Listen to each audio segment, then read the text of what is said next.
Hi guys, कैसे हैं आप सब। गाइस, आज इस वीडियो में हमारा जो चैप्टर चल रहा है एवरेज यानी औसत, उसका आज इस वीडियो में हम पार्ट 3 कवर करेंगे। जो हमने पार्ट 1 और पार्ट सेकंड हमने लास्ट वीडियो में कवर कर लिए थे, आज इस वीडियो में हम पार्ट 3 कवर करेंगे एवरेज का, और ये हमारा एवरेज का लास्ट पार्ट होगा। तो आज की वीडियो का जो हमारा टॉपिक है वो है हमारा दो या दो से अधिक समूहों के औसत पर आधारित प्रश्न। इस वीडियो में जो हम करेंगे वो हम दो या दो से अधिक समूहों पर जो हमारे बेस्ड क्वेश्चंस होते हैं हम उन्हें करेंगे। तो गाइज, बिना टाइम वेस्ट करे अपने क्वेश्चंस की तरफ चलते हैं, जिसमें हमारा फर्स्ट क्वेश्चन है। एक ग्रुप में 7 व्यक्तियों की औसत आयु 30 वर्ष है, उस ग्रुप के 5 व्यक्तियों की औसत आयु 31 वर्ष है। एक ग्रुप में कितने व्यक्ति हैं? 7 व्यक्ति, और उनकी औसत आयु 30 वर्ष है, और उस ग्रुप के जो 5 व्यक्तियों की औसत आयु है वो 31 वर्ष है। ग्रुप के अन्य 2 व्यक्तियों की औसत आयु कितनी है? ठीक है, टोटल ग्रुप में कितने सदस्य हैं? सात। 7 व्यक्ति हैं, और उनकी औसत आयु हमें दी गई है वो है हमारी 30 वर्ष। और हमें फिर उसके 5 व्यक्तियों की औसत आयु भी दी गई है, 7 में से 5 की तो 31 वर्ष है। और हमसे अब 2 व्यक्तियों की औसत आयु पूछिए। तो हमें यहाँ पर ग्रुप के 2 व्यक्तियों की औसत आयु बतानी है। ठीक है, तो ग्रुप में 7 व्यक्ति की औसत आयु है, तो 7 व्यक्तियों की कुल आयु, टोटल आयु कितनी होगी 7 व्यक्तियों की? 7 गुणा 30। ठीक है, ये कितनी हो जाएगी? 210। ठीक है, अब हमारी 5 व्यक्ति की, उस ग्रुप के 5 व्यक्ति की औसत आयु 31 है, तो 5 व्यक्तियों की कुल आयु, 5 व्यक्ति की कुल आयु कितनी होगी? 5 व्यक्ति की कुल आयु होगी हमारी 5 गुणा 31। ये हो जाएगा हमारा 155। ठीक है, ये हमारी 7 की कितनी आई? 7 की आई हमारी 210, और 5 की आई हमारी 155। ठीक है, अब शेष हमें ज्ञात किसकी करनी है? जो 7 में से 5 की दी गई है, जो ये 7 में से 2 व्यक्ति बचे, हमें इनकी औसत आयु ज्ञात करनी है। तो शेष 2 व्यक्तियों की औसत औसत आयु। ठीक है, ये कितनी होगी? शेष 2 व्यक्तियों की औसत आयु। 210 में से हम क्या माइनस कर देंगे? 210 में से हम 155 माइनस कर देंगे, और डिवाइड कर देंगे हम 2 से, क्योंकि हमें कितने व्यक्तियों की ज्ञात करनी है? 2 व्यक्तियों की हमें यहाँ पर ज्ञात करनी है। ठीक है, 10 में से 5 जाएंगे तो हमारे कितना बचेगा? 5 बचेगा। यहाँ पर अब 20 बचेगा, 20 में से 15 जाएंगे तो हमारा आएगा यहाँ पर 5 डिवाइड बाय 2, 2 से यहाँ पर डिवाइड होगा, तो 2 से आप 55 को डिवाइड करेंगे तो आएगा हमारा 27.5 वर्ष। तो यहाँ पर ग्रुप के अन्य 2 व्यक्तियों का औसत कितना है? यहाँ पर आया है हमारा 27.5 वर्ष। तो यहाँ पर हमारा कोई सा भी आंसर नहीं है, तो ऑप्शन डी हमारा करेक्ट ऑप्शन है, इनमें से कोई नहीं। नेक्स्ट क्वेश्चन की तरफ चलते हैं। हमारा नेक्स्ट क्वेश्चन क्या है? क्वेश्चन है हमारा, ए और बी की औसत आय 200 रुपये तथा सी और डी की औसत आय 250 रुपये है, तो ए बी सी डी की औसत आय कितनी होगी? यहाँ पर हमें क्या दिया गया है? यहाँ पर हमें ए और बी की औसत आय दी गई है। ए और बी की औसत आय वो है हमारी 200 रुपये। ठीक है, और यहाँ फिर हमारा दिया गया है सी और डी की औसत आय वो है हमारी 250 रुपये। अब हमें क्या करना है? ए बी सी डी की कुल औसत आय निकालनी है कि इन चारों की औसत आय क्या होगी? ए बी सी और डी की। तो सबसे पहले हमें औसत आय निकालने के लिए क्या करना होगा? ए और बी की हमें कुल आय निकालनी होगी। ठीक है, ए और बी की हमें कुल आय निकालनी है, और उसके बाद हमें सी और डी की कुल आय निकालनी है। कुल आय कैसे निकालते हैं हम? कुलाए हम निकालते हैं जो हमारा, जिसका औसत है, कितनी संख्याओं का औसत है? ए और बी का औसत है, तो यहाँ पर हमारी कितनी हो गई? 2 संख्या। ठीक है, ए और बी दो हमारी संख्या हो गई। कितना औसत है? उसका औसत है हमारा 200 रुपये, तो इसकी ए और बी की कुलाई कितनी हो जाएगी? ए और बी की कुल आय ये हो जाएगी हमारी 200। 2 गुणा 200, ए और बी हमारे दो हो गए, टोटल नंबर जितना हमारा नंबर है और उनकी औसत आय, ये हो जाती है हमारी कुल आय। ऐसे यहाँ पर सी और डी की कितनी हो जाएगी?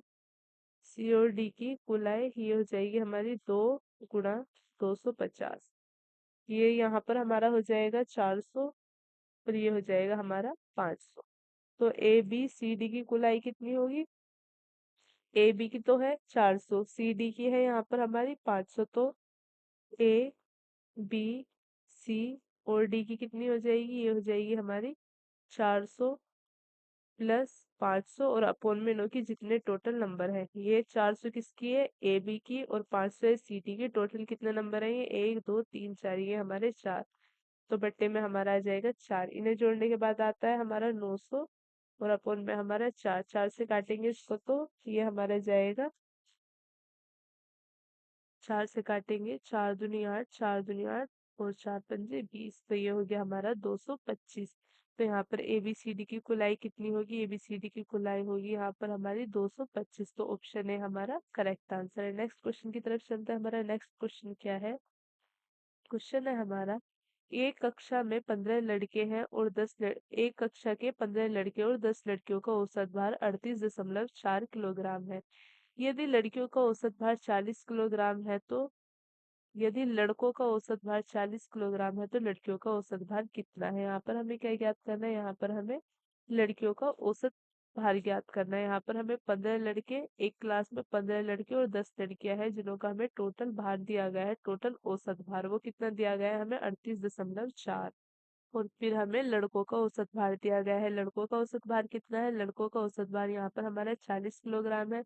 तो हमसे पूछा है कि यहाँ पर लड़कियों का औसत भार कितना होगा। ठीक है, तो हमें यहाँ पर लड़कियों का औसत भार ज्ञात करना है। उसे कैसे ज्ञात करते हैं हम, इसका हमारा एक फॉर्मूला होता है। फॉर्मूला क्या होता है हमारा, इसका फॉर्मूला होता है हमारा x=n1 x1 plus n2 x2। ठीक है, और अपोन में क्या होता है, अपोन में होता है हमारा n1 और प्लस में हमारा n2। ठीक है, ये हमारा फॉर्मूला होता है। ये हमारा फॉर्मूला कब यूज होता है, जब हमारा किसी कक्षा में किसी समूह में लड़का और लड़की, पुरुष या महिलाओं का टोटल औसत दिया गया हो, फिर हमें पुरुष का या महिला का औसत अलग से दिया गया हो, हमें एक का औसत दिया गया हो, एक का औसत हमसे पूछा हो। ठीक है, ग्रुप में हमारे दो, एक ग्रुप में हमारे महिला है और पुरुष है, इसमें हमारे टोटल भार दिया गया है हमें, सॉरी टोटल एवरेज दिया गया हो, फिर उसके बाद हमें मैन का एवरेज दे रखा हो, वुमेन का एवरेज पूछा हो। ठीक है, ऐसा ये वाला फॉर्मूला हम वहां पर यूज करते हैं। तो यहाँ पर भी हमारे एक समूह क्लास है, उसमें ये हमारा मैन और वुमेन है, यानी बॉयज और गर्ल्स है, जिसमें 15 लड़के और 10 लड़की है। टोटल एवरेज दिया गया है 38.4, लड़कों का दे दिया, उसके बाद 40 किलोग्राम। तो हमसे यहाँ पर किसको ज्ञात करने के लिए कहा गया, यहाँ पर हमने लड़की का औसत भार ज्ञात करने के लिए कहा गया है। ठीक है, एक्स क्या होता है यहाँ पर, एक्स होता है यहाँ पर टोटल एवरेज, टोटल एवरेज। ठीक है, टोटल एवरेज का मतलब हमारा कुल औसत, एक्स होगा यहाँ पर हमारा कुल औसत। कुल औसत किसका, लड़के और लड़कियों।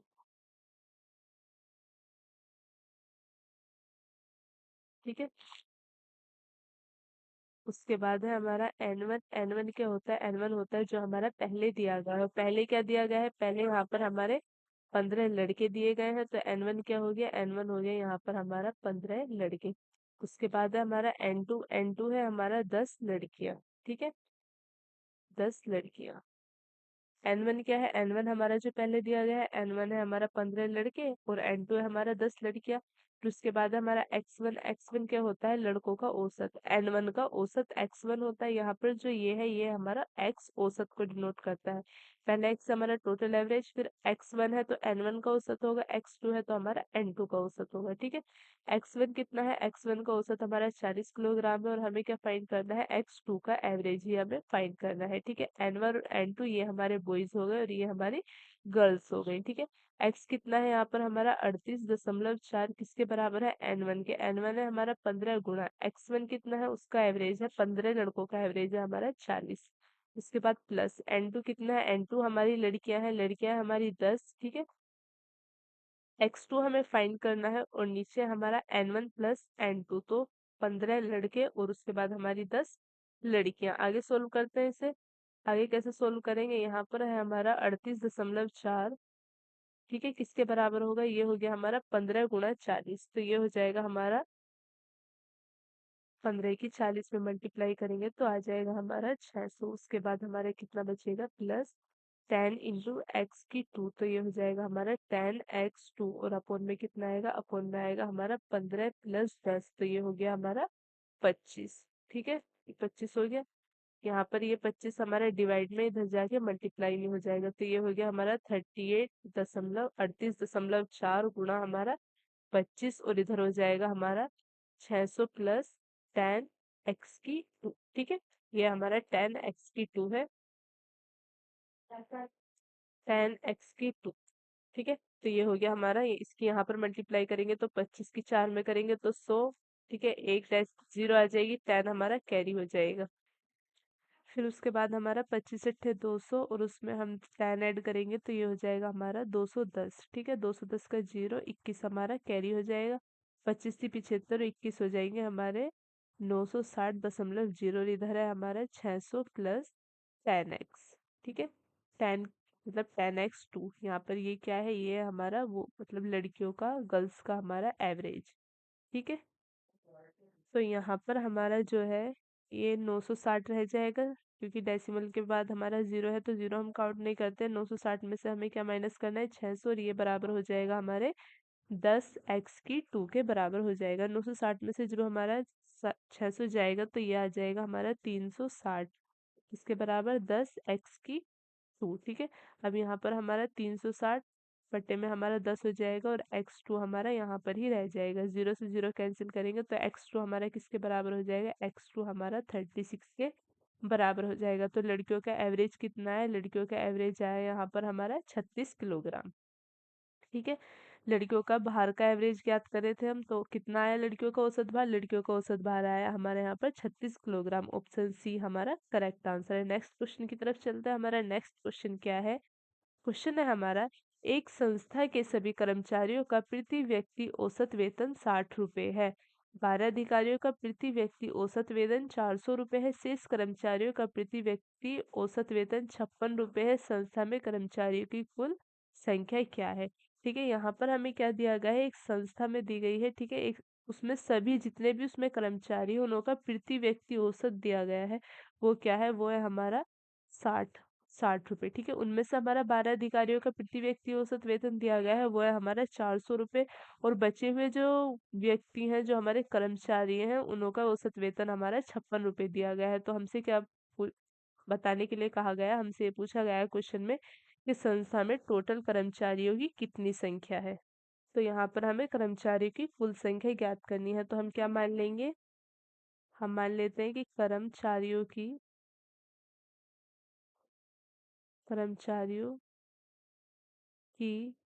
कुल संख्या,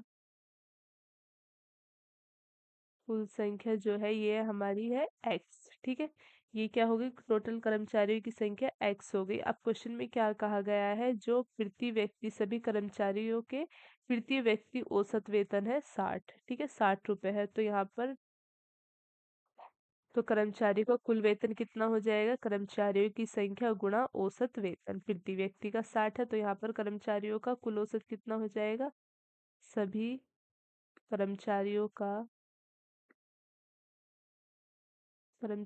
का कुल औसत, कुल वेतन। ठीक है, ये हो गया हमारा 60 x। ठीक है, अब यहाँ पर हमारा 12 का कितना दिया गया है, 12 का हमें 400 दिया गया है, और जो बच गए हैं उनों का हमारा 56 रुपए दिया गया है। ठीक है, तो यहाँ पर हमारे टोटल का कितना हो गया, टोटल हो गया ये हमारा।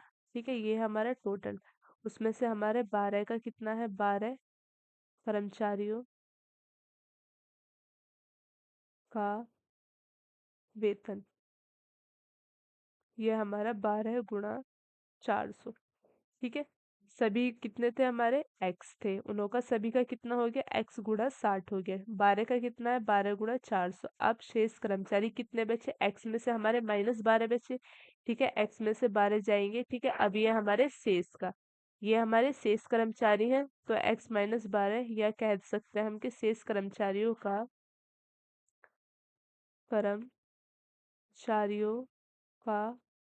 वेतन, ये कितना है, ये है हमारा 56।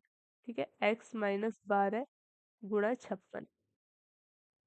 आगे सोल्व करते हैं इसे, आगे सोल्व होगा। ये जो हमारे टोटल कर्मचारी थे, टोटल कर्मचारियों का कितना आएगा, हमारा कुल वेतन ये आएगा हमारा 60 x, और 60 x किसके बराबर होगा, 12 कर्मचारियों का वेतन और प्लस किसका, शेष जो हमारे बचे हुए कर्मचारियों का वेतन है, किसके बराबर है, 60 कर्मचारियों का वेतन कितना है, 12 कर्मचारियों का वेतन है 12 गुणा 400, उसके बाद प्लस शेष कितने हैं हमारे x माइनस 12 और मल्टीप्लाई में कितना है, मल्टीप्लाई में है हमारा यहाँ पर 56,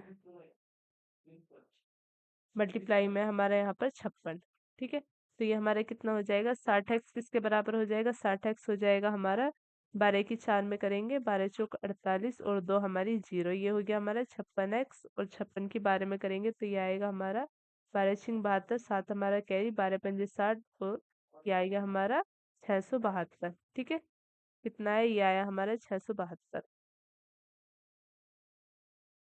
अब क्या होगा यहाँ पर, ये 60x में से क्या माइनस हो जाएगा, 56x यहाँ पर प्लस में इधर आके माइनस में हो जाएगा और यहाँ पर क्या बचेगा हमारा 4800 में से क्या माइनस होगा, 672 माइनस होगा।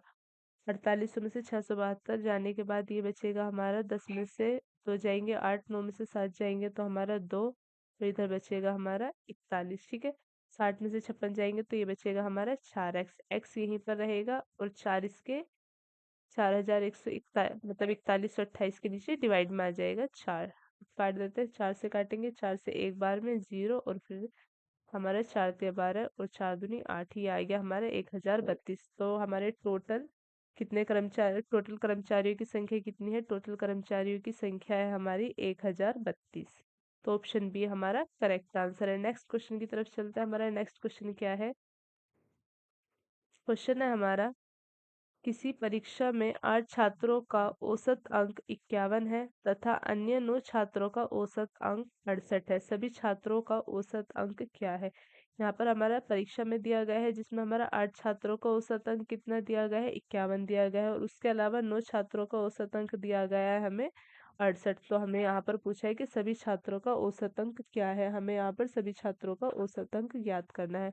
औसत अंक ज्ञात कैसे करेंगे हम, सबसे पहले हम 8 छात्रों का औसत अंक दिया गया है तो 8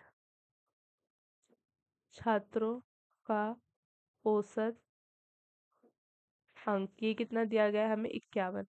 अब हमें क्या करना है, 8 छात्रों का हमें कुल अंक ज्ञात करना है। कुल अंक कैसे ज्ञात करते हैं, कुल अंक ज्ञात करने के लिए हम जो हमारे छात्र दिए गए होते हैं उन्हों के औसत से हम क्या कर देते हैं, मल्टीप्लाई कर देते हैं।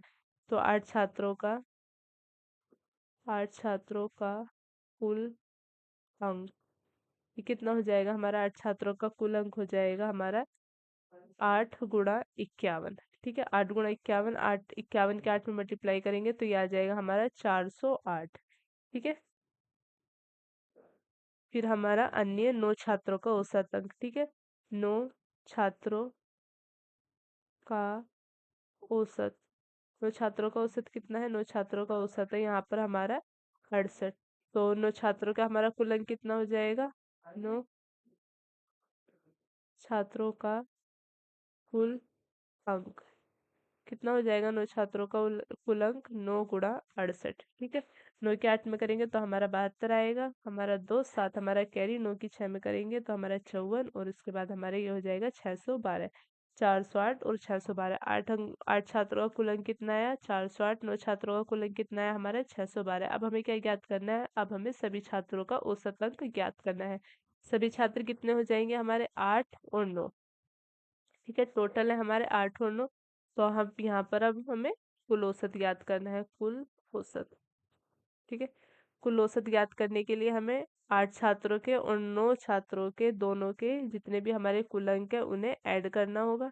ठीक है, इनों के कुल अंक को ऐड करना होगा, कुल अंक और अपोन में हमारी जो छात्र हैं दोनों के। ठीक है, 9 8 प्लस 9, कुल अंक कितने होंगे इनों के, 408 प्लस 612 और नीचे है हमारे 8 प्लस 9। आगे सोल्व करते हैं इसे, आगे कैसे सोल्व करेंगे इसे, यहाँ पर है हमारे 408 408 प्लस 612 और नीचे हमारे 8 प्लस 9 है क्या, ये हमारा कुल औसत। ठीक है, कुल औसत 8 और 10, 0 एक हमारा कैरी, एक और एक 2 6 और 4 10, नीचे कितना आएगा, नीचे आएगा हमारा 17। काटेंगे इसे, 17 से काटते हैं, 17 छिक्का हमारे 102 और बचेगी हमारी एक 0। तो टोटल एवरेज कितना आया, कुल औसत, कुल औसत आया हमारा 60। 60 ही हमारा करेक्ट आंसर है। ठीक है, कुल औसत कितना आया, कुल औसत तो हमारा 60 है, लेकिन ऑप्शन में 60 यहाँ पर है नहीं, तो ऑप्शन डी हमारा करेक्ट ऑप्शन रहेगा, इनमें से कोई भी नहीं। लेकिन सभी छात्रों का औसत अंक कितना है? सभी छात्रों का औसत अंक आया हमारा 60। ठीक है, नेक्स्ट क्वेश्चन की तरफ चलते हैं। हमारा नेक्स्ट क्वेश्चन क्या है? क्वेश्चन है हमारा, 120 विद्यार्थियों के प्राप्त औसत अंक 35 है। यदि सफल उम्मीदवारों के औसत अंक 39 है और असफल उम्मीदवारों का औसत 15 है, तो उस परीक्षा में सफल हुए उम्मीदवारों की संख्या कितनी है? ठीक है, यहाँ पर हमारे टोटल कितने विद्यार्थी हैं? यहाँ पर हमारे टोटल विद्यार्थी दिए गए हैं और हमारे यहाँ पर 120 विद्यार्थी हैं। ठीक है, टोटल हमारे कितने हो गए? 120 विद्यार्थी हो गए। तो यहाँ पर उनका 120 विद्यार्थियों का औसत अंक हमारा 35 दिया गया है। ठीक है, तो उनके कुल अंक कितने हो जाएंगे? 120 विद्यार्थी हैं हमारे। ठीक है, उनका हमारा जो औसत अंक दिया गया है, औसत अंक हमारा 35 है। ठीक है, तो यहाँ पर इनों का 120 विद्यार्थियों का कुल अंक कितने हो जाएंगे? कुल अंक हो जाएंगे इनों के हमारे 120 गुणा 35। ठीक है, अब आगे क्या दिया गया है हमें? सभी सफल उम्मीदवारों का औसत 39 है और असफल उम्मीदवारों का औसत 15 है। यहाँ पर हमें सफल उम्मीदवारों का औसत दिया गया है और असफल उम्मीदवारों का औसत दिया गया है, लेकिन यहाँ पर हमें ना तो सफल उम्मीदवारों की संख्या दी गई है और ना ही यहाँ पर हमें असफल उम्मीदवारों की संख्या दी गई है। ठीक है, यहाँ पर सिर्फ हमें टोटल विद्यार्थी दिए गए हैं। तो हम यहाँ पर टोटल विद्यार्थियों में से पहले असफल उम्मीदवार मान लेते हैं, फिर उसके बाद हम सफल उम्मीदवार मान लेंगे। ठीक है, 120 में से हम क्या मान लेते हैं? हम मान लेते हैं कि 120 में से जो सफल उम्मीदवार है वो है हमारे x। ठीक है, या n मान लेते हैं। सफल उम्मीदवार कितने हैं हमारे? 120 में से n है, तो असफल कितने होंगे? असफल होंगे हमारे 120 माइनस n। ठीक है, असफल हो गए हमारे 120 माइनस n। ठीक है, तो अब सफल का जो औसत है, n का जो औसत है ये कितना है? n का औसत है हमारा, n क्या है? n है हमारे सफल। ठीक है, तो n का औसत, सफल उम्मीदवारों का औसत कितना है? यहाँ पर सफल उम्मीदवारों का औसत है यहाँ पर हमारा 39। और असफल का, असफल का औसत कितना है? असफल का औसत दिया गया है हमें यहाँ पर 15। ठीक है, तो ये हमारा क्वेश्चन कैसे होगा? ये होगा हमारा जो हमारी टोटल एवरेज है, टोटल एवरेज जो है हमारा, टोटल औसत जो है वो हमारा किसके बराबर होगा? ये होगा हमारा सफल उम्मीदवारों का औसत, मतलब सफल उम्मीदवारों की कुल संख्या, और प्लस में हमारा असफल उम्मीदवारों की कुल संख्या, असफल की कुल संख्या। ठीक है, यहाँ पर हमारा टोटल एवरेज कितना दिया गया है? टोटल एवरेज हमारे यहाँ पर टोटल औसत दिया गया है हमारा 35। तो यहाँ पर भी हमें क्या करना होगा? टोटल संख्या करनी होगी। ठीक है, कुल संख्या यहाँ कर लेते हैं हम। कुल संख्या, कुल संख्या किसके बराबर होगी? सफल की कुल संख्या और प्लस असफल की कुल संख्या। ठीक है, सब कुल संख्या कितनी है? 120 विद्यार्थियों का औसत है यहाँ पर हमारा 35। तो यहाँ पर कुल संख्या कितनी हो जाएगी? ये हो जाएगी हमारी 120 गुणा 120 गुणा 35। ठीक है, और बराबर कितना हो जाएगा? सफल कितने है? सफल उम्मीदवार हमारे हैं n। ठीक है, n गुणा 39, और प्लस में हमारे असफल कितने हैं? 120 माइनस n, और इसका औसत कितना है? इसका औसत है हमारा 15। टोटल से हमारी औसत, यानी जितना हमारा टोटल नंबर दिया गया है और उसमें अगर हम एवरेज की मल्टीप्लाई कर देते हैं तो हमारा वो आ जाता है कुल संख्या। ठीक है, इससे आगे अब हमें सोल्व करना है, इसे सोल्व करते हैं। तो यहाँ पर सबसे पहले हम 120 गुणा 35 n गुणा 39, और यहाँ पर हमारा 120 माइनस n गुणा 15। इसे हम छोटा कर लेते हैं, 3 3 से काट लेते हैं, इसे 3 से काटेंगे तो ये हो जाएगा हमारा 40 गुणा 35। 4 तिया 12, 3 से काटेंगे, इसे 3 से काटेंगे n गुणा 13, और इसे 3 से काटेंगे तो ये हो जाएगा 120 माइनस n गुणा 5। ठीक है, ये हो गया हमारा 40 में 35 की मल्टीप्लाई करेंगे तो ये आ जाएगा हमारा 140। 35 चौके 140, और इसके पीछे हमारी एक जीरो, इधर आ जाएगा हमारा 13n, और प्लस में हो जाएगा हमारा 12 पंजे 60, तो ये हो गया हमारा 600, और माइनस में हमारा 5n। ठीक है, अभी ये हमारा 1400 में से क्या माइनस होगा? 600 माइनस होगा, क्योंकि ये हमारा 600 यहाँ पर प्लस में, इधर आके माइनस में हो जाएगा, और 13n में से हमारे 5n जाएंगे तो ये आ जाएगा हमारा 8n। ठीक है, 1400 में से हमारे 600 जाएंगे तो आ जाएंगे हमारे 800। 800 किसके बराबर हो जाएंगे? 800 हो जाएगा हमारा 8 n के बराबर। ठीक है, 8 से काटेंगे तो ये हो जाएगा हमारा 100। 100 बराबर है हमारे n के। n क्या थी? n थी हमारी सफल उम्मीदवारों की संख्या। तो यहाँ पर हमारा क्या पूछा है? सफल उम्मीदवारों की संख्या पूछी है। सफल उम्मीदवारों की संख्या ही हमारी n, और n कितना था? n हमारा 100 के बराबर है, तो ऑप्शन ए हमारा करेक्ट आंसर है। अगर यहाँ पर हमसे असफल उम्मीदवारों की संख्या पूछता तो 120 माइनस एन। एन कितना है? एन है यहाँ पर हमारा 100। ठीक है, एन है हमारा यहाँ पर 100। 120 में से हमारे 100 माइनस हो जाते तो असफल उम्मीदवारों की संख्या हमारी 20 आ जाती। यहाँ पर सफल की पूछिए, एन किसके बराबर आया? हमारा सोल्व करने के बाद एन हमारा 100 के बराबर आया, तो हमारा ऑप्शन ए करेक्ट आंसर है। नेक्स्ट क्वेश्चन की तरफ चलते हैं। हमारा नेक्स्ट क्वेश्चन क्या है? क्वेश्चन है हमारा, बास्केटबॉल की टीम ए की औसत लंबाई 5 फीट 11 इंच और टीम बी की 6 फीट 2 इंच है। टीम ए में 20 खिलाड़ी है और टीम बी में 18 खिलाड़ी है। उनकी समग्र औसत लंबाई क्या है? यहाँ पर हमारी बास्केटबॉल की दो टीम है, एक ए है और एक बी है। ठीक है, दो टीम है हमारी बास्केटबॉल की। अब ए की जो हमारी कुल लंबाई है वो है हमारी 5 फीट 11 इंच। ठीक है, और यहाँ पर हमारी जो बी की है वो है हमारी 6 फीट 2 इंच। ठीक है, ए में हमारे कितने खिलाड़ी हैं? ए में है हमारे 20 खिलाड़ी और बी में है हमारे 18 खिलाड़ी। ए में है हमारे 20 खिलाड़ी और बी में है हमारे 18 खिलाड़ी। ठीक है, हमें क्या बताना है? उनकी हमें समग्र औसत लंबाई बतानी है। ठीक है, तो हम इसे कैसे सोल्व करेंगे? जो हमारी ए की है, ए की औसत लंबाई हमारी 5 फुट। ए की औसत लंबाई, ए की औसत लंबाई हमारी कितनी दी गई है? ए की औसत लंबाई हमारी 5 फीट और 11 इंच दी गई है। ठीक है, 5 फीट और 11 इंच। ठीक है, तो यहाँ पर हमारी ए की कुल लंबाई कितनी हो जाएगी? ए की कुल लंबाई। ठीक है, कितने खिलाड़ी हैं ए के? ए में, टीम ए में, यहाँ पर हम टीम भी लिख लेते हैं। टीम ए की औसत लंबाई और टीम ए की कुल लंबाई। टीम ए की कुल लंबाई कितनी हो जाएगी? टोटल कितने प्लेयर है उसमें? हमारे 20 खिलाड़ी हैं। ठीक है, लंबाई कितनी है? 5 फुट है और 11 इंच है। ठीक है, तो हम क्या करेंगे? पहले हम फीट को इंच में बदल लेते हैं। 1 फीट में हमारा कितना इंच होता है? 1 फीट में होता है हमारा 12 इंच। ठीक है, 1 फीट में हमारा 12 इंच होता है।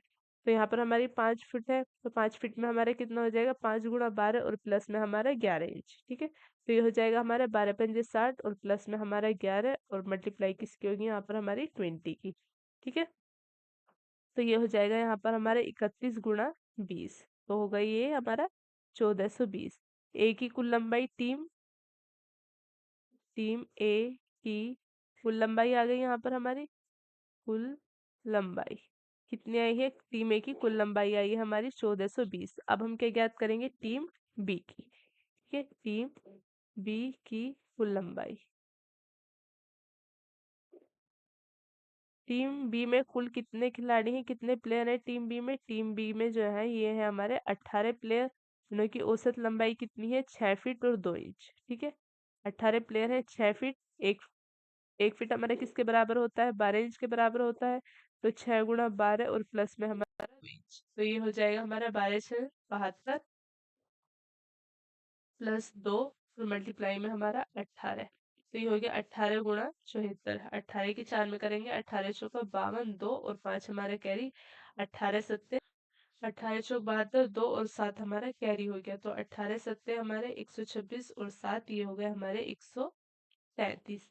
ठीक है, तो टीम बी की कुल लंबाई कितनी आई? टीम बी की जो हमारी कुल लंबाई है वो आई हमारी 1332। ठीक है, टीम बी की कुल लंबाई। अब हमें क्या ज्ञात करना है? हमें ज्ञात करना है उनकी समग्र औसत लंबाई। ठीक है, उन दोनों की समग्र, टीम ए की और टीम बी की। ठीक है, समग्र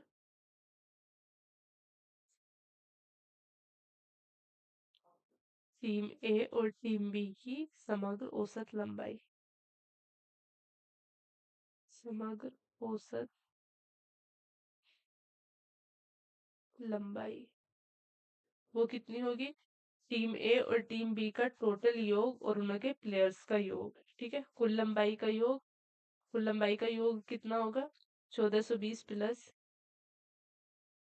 1332। और टोटल प्लेयर्स कितने थे? ए में तो हमारे 20 थे और बी में हमारे कितने थे? 18 थे। तो ये कितना हो जाएगा? ये हो जाएगा हमारा 420, सॉरी 1420 प्लस 1332 और अपॉन में हमारा 20 और 18 हमारे 38। तो यहाँ पर हो जाएगा हमारा 2, 3 और 2 5, 4 और 3 7, 1 और 1 2 और अपॉन में कितना हो जाएगा? अपॉन में हो जाएगा हमारा 38। ठीक है, इसे डिवाइड करेंगे तो ये आ जाएगा हमारा 72.42 इंच। ठीक है, तो ये हमारा कितना आएगा? दिनों की समग्र औसत 72.42 इंच। ऑप्शन सी हमारा करेक्ट आंसर है। कितनी औसत लंबाई आई? 72.42 इंच दिनों की औसत लंबाई आई है। नेक्स्ट क्वेश्चन की तरफ चलते हैं। हमारा नेक्स्ट क्वेश्चन क्या है? क्वेश्चन है हमारा, एक कक्षा के 30 छात्रों की औसत आयु 12 वर्ष है। इनमें से 5 छात्रों के समूह की औसत आयु 10 वर्ष है तथा 5 छात्रों के दूसरे समूह की औसत आयु 14 वर्ष है। शेष छात्रों का औसत क्या है? एक कक्षा में कुल कितने छात्र हैं? एक कक्षा में कुल 30 छात्र हैं। उनकी औसत आयु कितनी दी गई है? 12 वर्ष दी गई है। ठीक है, उनमें से हमारे पांच पांच छात्रों का एक समूह है और 5 ही छात्रों का दूसरा समूह है। ठीक है, एक जो समूह है, पहला समूह है, उसकी औसत जो हमारी आयु दी गई है वो है हमारी 10 वर्ष और दूसरा जो 5 छात्रों का समूह है उसकी औसत आयु हमारी 14 वर्ष दी गई है। तो हमसे यहाँ पर क्या पूछा है? हमसे पूछा गया है शेष छात्रों का औसत क्या है। ठीक है, तो हम सबसे पहले क्या करेंगे? हम टोटल हमारे जितने भी छात्र हैं उन सभी के आयु का योग निकालेंगे। आयु का योग कैसे निकालते हैं? तो कक्षा के कुल छात्रों की आयु का योग। योग कैसे निकालते हैं? हम टोटल हमारे जितनी भी संख्या है और उसका औसत की हम मल्टीप्लाई करके निकालते हैं। टोटल संख्या कितनी है हमारी? 30। औसत कितना है हमारा? 12। तो यहाँ पर हमारे सभी छात्रों की आयु का योग कितना हो जाएगा? कक्षा में हमारे जितने भी छात्र हैं उन सभी की आयु का योग हो जाएगा हमारा 360 वर्ष। ठीक है, ये हमारे सभी यूनिट वर्ष में दी गई है। अब हमें क्या करना है? अब हमें 5 छात्रों के समूह की औसत आयु 10 वर्ष है। तो कह लेते हैं कि ये हमारा पहला समूह है। तो प्रथम समूह के छात्रों की कुल आयु, इसकी कुल आयु कितनी है? प्रथम समूह के छात्रों की 5 गुणा 10। ठीक है, ये कितनी हो जाएगी हमारी? 50 वर्ष। ठीक है, और दूसरे दूसरे समूह के दूसरे समूह के छात्रों की कुल आयु, ये कितनी हो जाएगी? ये हो जाएगी हमारी 5 गुणा 14। ये हो गई हमारी 70 वर्ष। ठीक है, आगे सोल्व करते हैं इसे। आगे सोल्व करेंगे तो यहाँ पर हमारी जो सभी छात्रों का टोटल योग कितना आया था? जितने भी हमारी कक्षा में छात्र थे दोनों का कुल योग आया था हमारा 360। उसके बाद हमारे प्रथम समूह के छात्रों का योग कितना आया था? प्रथम समूह के छात्रों का योग हमारा 50 आया था और दूसरे समूह के छात्रों का योग आया था हमारा 70। 360 हमारे कुल कक्षा में। ठीक है, अब हमें क्या करना है? हमें शेष छात्रों की आयु का योग निकालना होगा। शेष छात्रों की आयु का योग कितना होगा? 360 में से प्रथम समूह को दूसरे समूह के ऐड करके माइनस कर देंगे। तो 50 प्लस 70, 50 और 70 हमारे हो जाएंगे 120 और 120 को हमें किस में से माइनस करना है? 360 में से। 360 में से हम 120 माइनस करेंगे तो हमारा आ जाएगा 240 वर्ष। ठीक है, तो हमारे जो शेष छात्रों की कुल आयु का योग आ गया। ठीक है, अब शेष उनों की संख्या कितनी होगी? ठीक है, आयु का योग तो हमारा आ गया, संख्या कैसे पता चलेगी? हमारी संख्या जो होगी उनों की शेष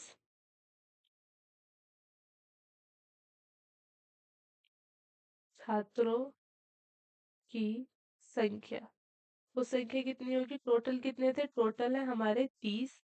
ठीक है, 5 5 के दो समूह है तो 30 में से क्या माइनस हो जाएगा? 30 में से हमारा 10 माइनस हो जाएगा। तो कितने बचेंगे? ये बचेंगे हमारे 20। ठीक है, तो हमारे अब कितने छात्र बचे? ये बचे हैं हमारे 20। तो हमारा शेष छात्रों की औसत आयु कितनी हो जाएगी? शेष छात्रों की औसत आयु, ये हो जाएगी हमारी जो हमारी बची हुई आयु है ठीक है, ये है हमारी 240। ठीक है, 240 और हमारी जो शेष जो हमारे बचे हुए छात्र हैं वो है हमारे 20। तो ये हो जाएगी हमारी 12 वर्ष। कितने हमारी औसत आयु? 12 वर्ष। ये हमारा करेक्ट आंसर है। ऑप्शन बी हमारा करेक्ट ऑप्शन है। ठीक है, नेक्स्ट क्वेश्चन की तरफ चलते हैं। हमारा नेक्स्ट क्वेश्चन क्या है? संख्याओं का औसत 38 है। यदि इनमें से दो संख्या 45 व 55 को छोड़ दिया जाए तो शेष संख्याओं का औसत क्या होगा? ठीक है, यहाँ पर हमारा क्या दिया गया है? यहाँ पर हमें 50 संख्याओं का औसत दिया गया है और वो दिया गया है हमें 38। और इनमें से हमें क्या कहा गया है? हम दो संख्याओं को छोड़ देते हैं, 45 और 55 को, तो हमारी बची हुई संख्याओं का औसत क्या होगा? ठीक है, तो यहाँ पर हमें सबसे पहले क्या करना होगा? यहाँ पर हमें जितनी भी हमारी टोटल संख्या दी गई है हमें उनका योग ज्ञात करना होगा। तो यहाँ पर हमारी कुल संख्याओं का योग कितना होगा? कुल संख्याओं का योग यहाँ पर हमारे जितनी हमारी संख्या होती है और गुणा जो हमारा एवरेज दिया गया होता है, इन दोनों की गुणा करने के बाद हमारा आएगा 38 पंजे 190 और एक हमारी जीरो, ये आ गया हमारा 1900। ठीक है, अब हमें क्या करना है? दो संख्या में शेष छोड़नी है। दो संख्या दो संख्या शेष छोड़नी है, कौन सी? हमें 45 और 55। ठीक है, 45 और 55 जब हम शेष छोड़ेंगे तो हमारा कितना हो जाएगा? शेष संख्याओं का योग ये हो जाएगा हमारा 1900 में से क्या माइनस कर देंगे हम? 45 और प्लस में हमारी 55। ठीक है, तो ये हो जाएगा हमारा 100। 1900 में से हमारा 100 माइनस होगा तो ये हो जाएगा हमारा 1800। ठीक है, ये हो गया हमारा 1800। तो हमारी दो संख्या टोटल कितनी थी? टोटल थी पहले हमारी 50 और 50 में से हमारी 45 और 55 निकल गई तो -2 हो जाएगी। दो संख्या माइनस होने के बाद हमारी संख्या कितनी बचेंगी? संख्या बचेंगी हमारी यहाँ पर 48। ठीक है, तो हमें क्या ज्ञात करना है? अब शेष संख्याओं का औसत ज्ञात करना है। शेष संख्याओं का औसत। ठीक है, शेष संख्याओं का औसत कितना आएगा? जो हमारा दो संख्याओं को हटाने के बाद का जो औसत आया था वो आया था हमारा 1800 और 45 और 55 को हटाने के बाद हमारी कितनी संख्या बची? पहले हमारी कितनी थी? 50 संख्या थी, दो को हटाने के बाद हमारी बची 48। ये हमारे क्या है? ये हमारा शेष संख्याओं का औसत है। 48 से डिवाइड करेंगे तो 3, फिर उसके बाद 37.5। ठीक है, ये है हमारा शेष संख्याओं का औसत। शेष संख्याओं का औसत। ठीक है, तो ऑप्शन ये क्या है? 37.5। ऑप्शन सी हमारा करेक्ट ऑप्शन है। शेष संख्याओं का औसत कितना है? 37.5। नेक्स्ट क्वेश्चन की तरफ चलते हैं। हमारा नेक्स्ट क्वेश्चन क्या है? क्वेश्चन है हमारा 11 संख्याओं का औसत 36 है जबकि इनमें से 9 संख्याओं का औसत 34 है। यदि शेष दो संख्याओं का अनुपात 2.3 है तो दोनों में से छोटी संख्या का मान क्या है? ठीक है, यहाँ पर हमें क्या दिया गया है? 11 संख्या दी गई है और 9 का औसत हमें 36 दिया गया है जबकि इनमें से 9 संख्याओं का औसत 34 है और शेष दो संख्याओं का अनुपात जो दिया गया है वो हमें 9 का तो हमें औसत दे दिया। अब कितनी बची? हमारी दो संख्या बची, उनमें से भी हमें दोनों संख्याओं का अनुपात दे दिया गया है। अनुपात कितना है? 2 रेशियो मतलब 2:3। ठीक है, दोनों संख्याओं का अनुपात दे दिया गया है। अब हमें बताना है कि इस अनुपात में से उन दोनों संख्याओं में से छोटी संख्या का मान क्या है। ठीक है, तो हम क्या कैसे करेंगे इसे? सबसे पहले हमें 11 संख्याओं का औसत दिया गया है तो हम पहले 11 संख्याओं का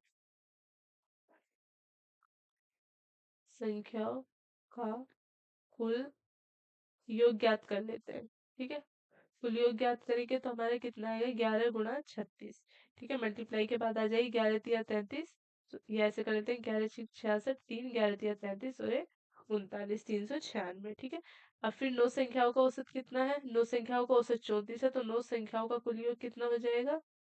9 संख्याओं का कुल योग जो हो जाएगा हमारा 9 गुणा 34। 34 में कितने होते हैं? 306। ठीक है, फिर उसके बाद हमें क्या दिया गया है? दो संख्याओं का अनुपात दिया गया है। ठीक है, तो दो अतिरिक्त संख्याओं का योग 11 संख्याओं का योग है 396। 9 संख्याओं का योग है हमारा 306। तो अब कितनी बची हमारी? 11 में से 9 जाएंगे तो 2 बची। दो संख्याओं का कुल योग, दो संख्याओं का कुल योग कितना आएगा? 11 संख्या के कुल योग में से क्या माइनस करना पड़ेगा? हमें 9 संख्या का कुल योग माइनस करना होगा। तो 11 संख्या का कुल योग हमारा 396 है और दो संख्याओं का कुल योग है हमारा 306। माइनस करने के बाद आएगा ये हमारा 90। तो दो संख्याओं का कुल योग कितना आ गया? दो संख्याओं का कुल योग आ गया हमारा 90। दो संख्याओं का कुल योग, ठीक है, ये आ गया हमारा 90। अब हमारी जो दो संख्या है उनमें हमारा अनुपात कितने का दिया गया है? 2 रेशियो मतलब 2.3 का अनुपात दिया गया है। तो हमें यहाँ पर छोटी संख्या ज्ञात करनी है। छोटी संख्या कैसे ज्ञात करेंगे? टोटल कितना आ गया हमारा? दो संख्याओं का कुल योग आ गया हमारा 90, ठीक है, 90 है। और अपोन में हमें क्या करना है? किसकी ज्ञात करनी है? हमारी छोटी क्या है? 2। तो मल्टीप्लाई करनी है 2 से, और टोटल कितनी है? 2 + 3। तो ये कितना हो जाएगा? 9 दूनी 18 और 5, 3 और 2 5 से काटेंगे तो 36 पंजे हमारे 180 होते हैं। तो हमारी छोटी संख्या कितनी होगी? छोटी संख्या हो गई हमारी 36। ऑप्शन बी हमारा करेक्ट आंसर है। अगर यहाँ पर हमसे बड़ी संख्या का मान ज्ञात करने को कहता तो 90 गुणा 3 हो जाता और अपन में हमारा 5 हो जाता, ठीक है।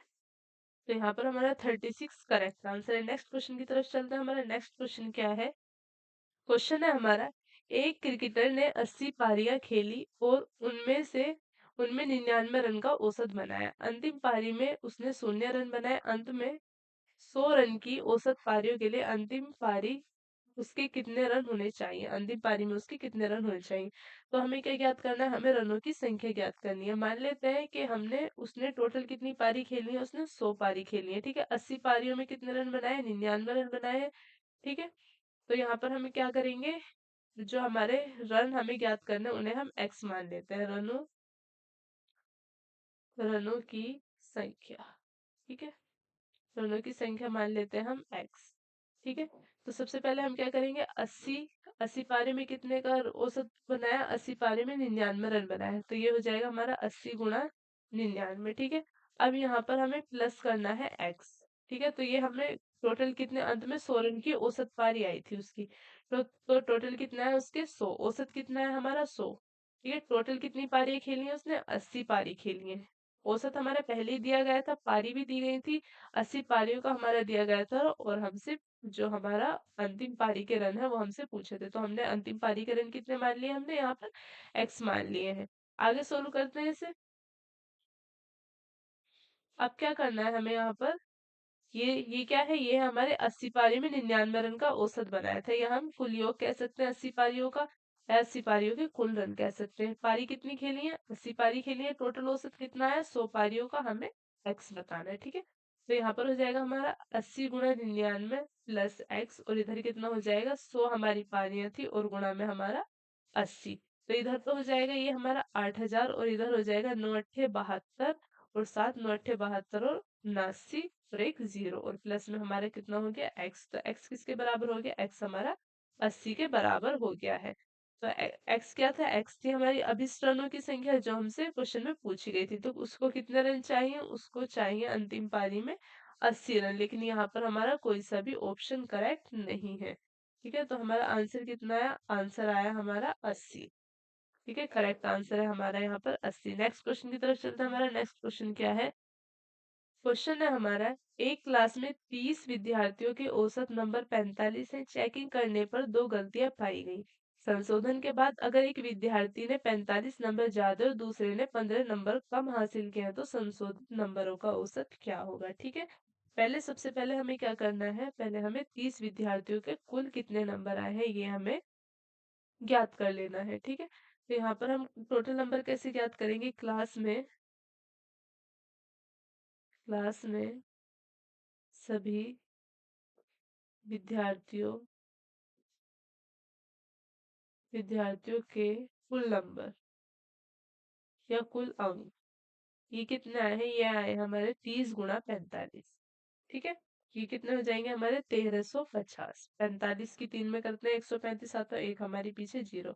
अब हमें क्या करना है? क्लास में सभी के कुल नंबर पता चल गए। अब यहाँ पर संशोधन हुआ है। संशोधन करने के बाद यहाँ पर हमें पता चला है कि 45 नंबर ज्यादा है, एक ने 45 नंबर ज्यादा और दूसरे ने 15 नंबर कम हासिल किए हैं। तो यहाँ पर हमें क्या करना होगा? टोटल कितने हैं? टोटल है हमारे यहाँ पर 30, ठीक है। सभी क्लास में टोटल अंक कितने हैं? 1350। माइनस क्या करेंगे हम उसमें से? 45, सॉरी ऐड करेंगे 45 माइनस 15, ठीक है। जो हमारे एक के तो 45 नंबर ज्यादा है और दूसरे के 45 नंबर कम है। अगर यहाँ पर 45 कम होते और 15 ज्यादा होते तो यहाँ पर माइनस, यहाँ पर हमारा प्लस हो जाता है। ठीक है, 45 में से 15 जाएंगे तो हमारे कितना बचेगा 30, और प्लस में हमारा 1350, और अपोन में हमारा 30, ये हो जाएगा हमारा 1380 से 3 डिवाइड करेंगे तो 3 से काटेंगे, 3 चौक 12 और 3 चौक 18, तो कितना आएगा, ये आएगा हमारा 46। सॉरी, नंबरों का औसत कितना है, 46 हमारा इसका औसत है। तो ऑप्शन डी हमारा करेक्ट आंसर है। नेक्स्ट क्वेश्चन की तरफ चलते हैं। हमारा नेक्स्ट क्वेश्चन क्या है, क्वेश्चन है हमारा 100 संख्याओं का औसत ज्ञात करने पर 40 प्राप्त हुआ है। बाद में ज्ञात हुआ कि संख्या के 53 के स्थान पर त्रुटि से 83 पढ़ लिया गया है, सही औसत क्या है। यहाँ पर हमें सही औसत ज्ञात करना है। तो सबसे पहले हमें 100 संख्याओं का योग ज्ञात करना होगा। 100 संख्याओं का योग, 100 संख्याओं का योग कितना है, 100 संख्याओं का योग आया है हमारा 100 गुणा 40। ठीक है, 100 गुणा 40 ये कितना है, ये आया हमारा 4000। ठीक है, तो यहाँ पर हमारा सही योग कितना आएगा, त्रुटि 53 के स्थान पर क्या पढ़ लिया गया है, 83 पढ़ लिया गया है। तो यहाँ पर क्या हुआ, माइनस हो गया। ठीक है, तो यहाँ पर हमें क्या करना होगा, सही योग कितना होगा, ये होगा हमारा सही योग, क्योंकि हमारा कम के स्थान पर ज्यादा पढ़ लिया गया है। तो यहाँ पर हमारा 4000 में से क्या माइनस होगा, 83 माइनस होगा, और ऐड कितना होगा, यहाँ पर हमारा 53 ऐड होगा। ये क्या बचेगा, 3 में से 3 जाएंगे तो 0, 8 में से 5 जाएंगे तो ये बचेगा हमारा 3। तो ये होगा हमारे 30 माइनस के, और उसके बाद हमारे कितने आएंगे, 4000। अब इस 4000 में से हमें 30 माइनस करना है तो आ जाएंगे हमारे 4970। ठीक है, ये क्या है, ये हमारा सही योग है। अब हमें क्या ज्ञात करना है, हमें यहाँ पर सही औसत ज्ञात करना है। सही औसत किस में ज्ञात करना है, हमें 100 संख्याओं में। ठीक है, तो सही योग को हम किससे डिवाइड कर देंगे, टोटल संख्या से डिवाइड कर देंगे। सही योग डिवाइड होगा हमारा टोटल नंबर से, किसके बराबर होगा, ये होगा हमारा सही औसत। ठीक है, तो सही योग कितना है, सही योग आया हमारा 4970, और अपन में हमारी सॉरी 39, ये आएगा हमारा 39। 40 में से 30 जाएंगे तो 39 बचेंगे, 400 में से 30 जाएंगे तो यहाँ पर हमारे 39 ही बचेंगे।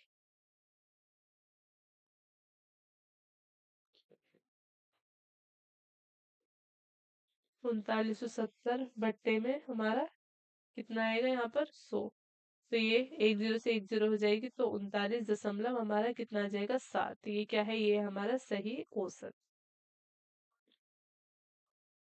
तो ऑप्शन यहाँ पर हमारा कौन सा सही होगा, ऑप्शन बी यहाँ पर हमारा करेक्ट आंसर है। नेक्स्ट क्वेश्चन की तरफ चलते हैं। हमारा नेक्स्ट क्वेश्चन क्या है, क्वेश्चन हमारे यहीं पर एंड होते हैं और यहाँ पर हमारा वीडियो का भी एंड होता है। वीडियो को देखने के लिए ग्रेट थैंक्स। अगर आपको वीडियो अच्छा लगा है तो वीडियो को लाइक करें, हमारे चैनल को सब्सक्राइब करें, और आगे भी वीडियो को शेयर करें, और बेल आइकन को प्रेस करना ना भूलें, ताकि हमारी कोई भी नई वीडियो आए तो आपको उसका टाइम टू टाइम नोटिफिकेशन मिलता रहे। मिलते हैं एक नए वीडियो में एक नए टॉपिक के साथ, तब तक के लिए बाय बाय, टेक केयर।